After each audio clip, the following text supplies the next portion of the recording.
30 डिसेंबरच्या मध्यरात्री साधारण 1:30 वाजता शत्रुघ्न राठोड यांच्या 16 वर्षीय मोठ्या मुलीने आपल्या मामाला फोन लावला। फोन पाहून मामा राजेशने तो उचलला। घाबरलेल्या आवाजात भाचीने सांगितले की पप्पांच्या खोलीतून जोरजोरात किंकाळ्यांचे आवाज येत आहेत आणि आम्ही आता ज्या खोलीत झोपला आहोत त्या खोलीचे दार बाहेरून बंद आहेत, तुम्ही लवकर या। हे ऐकून राजेशने विचारले की मम्मी कुठे आहे? मुलीने उत्तर दिले की मम्मी सुद्धा आमच्या सोबतच खोलीत आहे। हे ऐकताच राजेश ताबडतोब बहिणीच्या घराकडे निघाला। तोपर्यंत ओरडण्याचे आवाज ऐकून आसपासचे लोकही गोळा झाले होते। दरवाजा आतून बंद असल्याने राजेशने शेजारच्या पत्र्यावरून घरात प्रवेश केला आणि आतून दार उघडून बहिणी आणि भाच्यांना बाहेर काढले। मग त्याने मेवण्याच्या खोलीत धाव घेतली। शत्रुघ्न राठोड बिछाण्यावर बेशुद्ध अवस्थेत पडलेले होते। त्यांना पाहून लगेच पोलिसांना कळवण्यात आले। ठाकूरगंज ठाण्याचे पीआय श्रीकांत राय घटनास्थळी पोहोचले आणि शत्रुघ्न यांना रुग्णालयात नेण्यात आले, पण डॉक्टरांनी त्यांना मृत घोषित केले। पोस्टमॉर्टम अहवालात शत्रुघ्न यांचा गळा दाबून खून झाल्याचे स्पष्ट झाले। त्यानंतर पोलिसांनी खुनाचा गुन्हा दाखल करून तपास सुरू केला। उत्तर प्रदेशच्या लखनौ शहरातील ही धक्कादायक घटना आहे। लखनौमधील ठाकूरगंज पोलीस ठाण्याच्या हद्दीतील न्यू दलगंज कॉलनीतील शत्रुघ्न राठोड, बायको राखी राठोड आणि 4 मुलींसोबत राहायचे।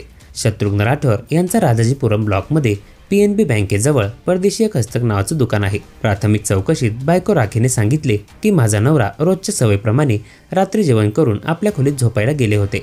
मी आणि माझ्या 4 मुली दुसऱ्या खोलीत होतो। रात्री 2च्या सुमारास अचानक त्यांच्या खोलीतून किंकाळ्या ऐकू आल्या। दचकून मी बाहेर जाण्याचा प्रयत्न केला, पण आमच्या खोलीचे दार बाहेरून बंद होते। मला समजलेच नाही की हे कोणी आणि का केलं असेल। खोलीत अडकले असल्यामुळे मी माझ्या नवऱ्याला पाहू शकत नव्हते। राखीने घाबरत आपल्या भावाला फोन करून मदतीसाठी बोलवले। भावाने तातडीने येऊन दरवाजा उघडला आणि राखी व तिच्या मुली खोली बाहेर आल्या। त्यानंतर राखीने पोलिसांना माहिती दिली की तिचा नवरा शत्रुघ्न यांचा स्वभाव अत्यंत शांत होता। त्यांचे कोणाशीही वाद किंवा वैर नव्हते, त्यामुळे या घटनेच्या मागे कोणाचा हात असू शकतो हे तिला समजत नव्हते। पोलिसांनी जेव्हा घटनास्थळाची पाहणी केली तेव्हा त्यांना आढळले की शत्रुघ्न यांच्या गळ्यातील सोनसाखळी, मोबाईल फोन आणि खिशातील रोख रक्कम जशीच्या तशी होती। हत्या करणाऱ्याने कोणत्याही मौल्यवान वस्तूंना हात लावला नव्हता। यावरून हे स्पष्ट झाले की हत्या लूटपाटीसाठी नाही तर केवळ शत्रुघ्नचा जीव घेण्यासाठीच केली गेली होती। पोलिसांनी परिसरातील लोकांची चौकशी केली असता काहींनी खालच्या स्वरात सांगितले की शत्रुघ्न आणि राखी यांच्यात राखीच्या भावाच्या मेवण्याबाबत अनेकदा भांडणं झाली होती। तो व्यक्ती म्हणजे धर्मेंद्र हा तपासासाठी महत्त्वाचा धागा होता। काही लोकांनी याकडे अधिक स्पष्ट इशारा दिला की धर्मेंद्रचा शत्रुघ्नच्या घरात सततचा वावर होता आणि हे शत्रुघ्नला अजिबात आवडत नव्हतं। यावरून नवरा बायकोत अनेकदा वाद व्हायचे। धर्मेंद्र आणि शत्रुघ्नमध्ये याच कारणावरून बाचाबाचीही झाली होती। अशी माहिती मिळाल्यानंतर पोलिसांना संशय आला की या हत्येमागे वैयक्तिक वैर असू शकते। त्यामुळे पोलिसांनी धर्मेंद्रवर संशय घेतला आणि त्याची सविस्तर माहिती मिळवून त्याची चौकशी करण्याचा निर्णय घेतला। पोलिसांनी लगेचच धर्मेंद्रच्या मोबाईलचे लोकेशन ट्रॅक केले आणि त्यावेळी धक्कादायक माहिती समोर आली। हत्या झालेल्या रात्री त्याचा फोन राखीच्या घराच्या आजूबाजूलाच ॲक्टिव्ह होता। ही माहिती मिळताच पोलिसांनी धर्मेंद्रला ताब्यात घेतले आणि त्याची चौकशी सुरू केली। सुरुवातीला धर्मेंद्रने स्वतःला निर्दोष सिद्ध करण्याचा प्रयत्न केला, पण पोलिसांनी पोलिसी खाक्या दाखवल्यावर तेव्हा तो शेवटी तुटला आणि त्याने संपूर्ण प्रकाराचा पर्दाफाश केला। धर्मेंद्रने कबूल केले की ही हत्या त्याने एकट्याने केली नव्हती। या कटात त्याचा सक्का लहान भाऊ, मित्र रणजित आणि सर्वात धक्कादायक म्हणजे मृतकाची बायको राखी देखील सामील होती। धर्मेंद्रने उघड केले की हा संपूर्ण कट राखी आणि त्याच्यात सुरू असलेल्या प्रेम संबंधामुळे रचण्यात आला होता। राखी आपल्या नवऱ्यापासून सुटका मिळवू इच्छित होती, जेणेकरून ती धर्मेंद्रसोबत राहू शकेल। यासाठी तिने धर्मेंद्रच्या मदतीने आपल्या नवऱ्याच्या खुनाची योजना आखली। या कटात धर्मेंद्रने आपला भाऊ अंकित आणि मित्र रणजितलाही सहभागी करून घेतले। पोलिसांनी धर्मेंद्रच्या माहितीच्या आधारावर राखी, केतन आणि रणजितला अटक केली। सर्व आरोपींना न्यायालयात हजर करण्यात आले, जिथून त्यांची तुरुंगात रवानगी करण्यात आली। या घटनेनंतर उघड झाले की राखीने आपल्या नवऱ्याच्या विश्वासाला तडा देत त्याची हत्या करण्याचा कट धर्मेंद्रसोबत रचला होता। त्यांना तुरुंगात पाठवल्यानंतर ही संपूर्ण घटना समोर आली। 4 मुलींची आई आणि 40शी पार केल्यानंतरही राखी दिसायला अतिशय सुंदर होती। तिला आपल्या रूप आणि सौंदर्याचा खूप गर्व होता। राखीला हेही माहीत होतं की तिच्या सौंदर्याचा प्रभाव इतरांवर पडतोय। राखीच्या शेजारी तिचा लहान भाऊ राहत होता। त्याच्या घरी त्याचा मेवणा धर्मेंद्र राहिला होता, जो की ओला टॅक्सी चालवायचा आणि तो नेहमी राखीच्या घरी येत जात असे। धर्मेंद्र जेव्हा राखीच्या घरी यायचा तेव्हा तिच्याशी बोलण्याची आणि तिची स्तुती करण्याची एकही संधी सोडायचा नाही। धर्मेंद्र राखीच्या सौंदर्याचा जबरदस्त चाहता होता। त्याची नजर आणि बोलण्यावरून हे स्पष्ट दिसायचं।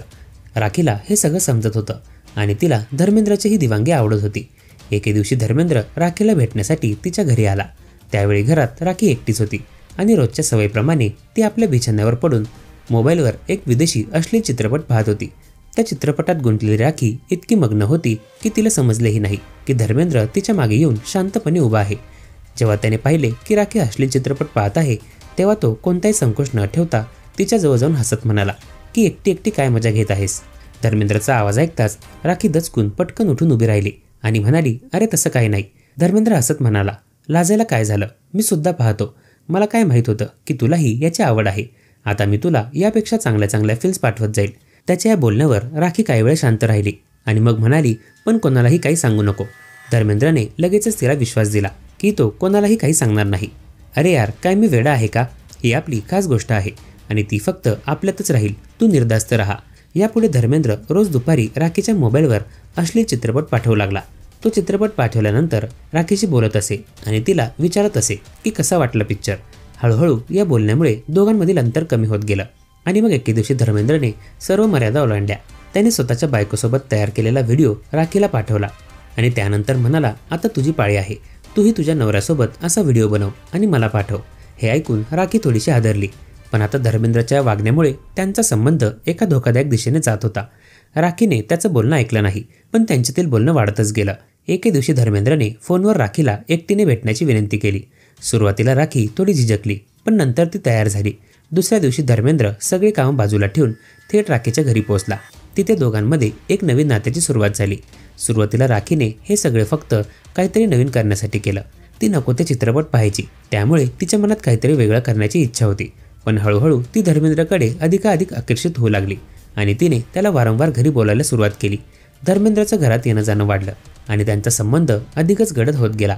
हे सगळं पाहून शेजारच्यांमध्ये चर्चा सुरू झाली. लोक त्यांच्या नात्याबद्दल कुजबूज करू लागले. ही बाब राखीच्या शेजारी राहणाऱ्या तिच्या मेहुण्याच्या कानावर गेली. त्याने धर्मेंद्रला समजवण्याचा प्रयत्न केला की त्याने राखीच्या घरी जाणं बंद करावं. तो वारंवार म्हणत होता की हे बरोबर नाही, याचा शेवट वाईट होईल. पण राखी आणि धर्मेंद्रने त्याच्या बोलण्याकडे दुर्लक्ष केलं. त्या दोघांनी आपले संबंध तसेच चालू ठेवले. सुमारे 6 महिन्यांपूर्वी एके दिवशी शत्रुघ्न अचानक दुकानातून लवकर घरी आला, कारण त्याला बरं वाटत नव्हतं. घरी पोहोचल्यावर त्याने पाहिलं की दरवाजा आतून बंद आहे. खूप वेळ दरवाजा वाजवल्यानंतर तो उघडला गेला आणि आत आल्यावर त्याला दिसलं की धर्मेंद्र घरात बसलेला आहे. हे दृश्य पाहून शत्रुघ्नला काहीतरी गडबड असल्याची जाणीव झाली. संतापून त्याने राखीला याबाबत विचारलं आणि धर्मेंद्रला घरात येण्यास मनाई केली. पण राखी आणि धर्मेंद्रने आपले संबंध तसेच सुरू ठेवले. शत्रुघ्नसाठी आता ही मोठी समस्या बनली होती, त्यामुळे त्याने दिवसभरात अनेकदा घरी येणं सुरू केलं, जेणेकरून त्याच्या अनुपस्थितीत काही चुकीचे घडणार नाही. धर्मेंद्र आणि राखीला एकमेकांना भेटण्यात अडचणी येऊ लागल्या. या त्रासातून मुक्त होण्यासाठी दोघांनी शत्रुघ्नला मार्गातून बाजूला करण्याचा निर्णय घेतला. यानंतर राखीबरोबर संबंध ठेवण्याची संधी देण्याच्या आमिषाने धर्मेंद्रने आपला लहान भाऊ अंकित आणि मित्र रणजितलाही तयार केले. योजनेनुसार 30 डिसेंबर रात्री शत्रुघ्न झोपल्यावर राखीने बाहेरचा दरवाजा उघडला आणि स्वतः मुलींना घेऊन दुसऱ्या खोलीत झोपली. साधारण 1:30 वाजता धर्मेंद्र, अंकित आणि रणजित ओला टॅक्सीने घटनास्थळी पोहोचले. राखीने दरवाजा आतून बंद केला नव्हता, त्यामुळे तिघेही सहज आत जाऊ शकले. त्यांनी आधी राखी जिथे झोपली होती ती खोली बाहेरून बंद केली. त्यानंतर दुसऱ्या खोलीत झोपलेल्या शत्रुघ्नचा फडक्याने गळा आवळून खून केला. या दरम्यान शत्रुघ्नच्या किंचाळण्याने त्याच्या मुलींचीही झोप उडाली. बाहेरून खोली बंद असल्याचं पाहून तिने मामाला फोन केला. त्यामुळे लोक जमू लागले आणि तिघांना छतावरून उडी मारून पळावे लागले. पण दुसऱ्या दिवशी पोलिसांनी सर्व आरोपींना अटक केली.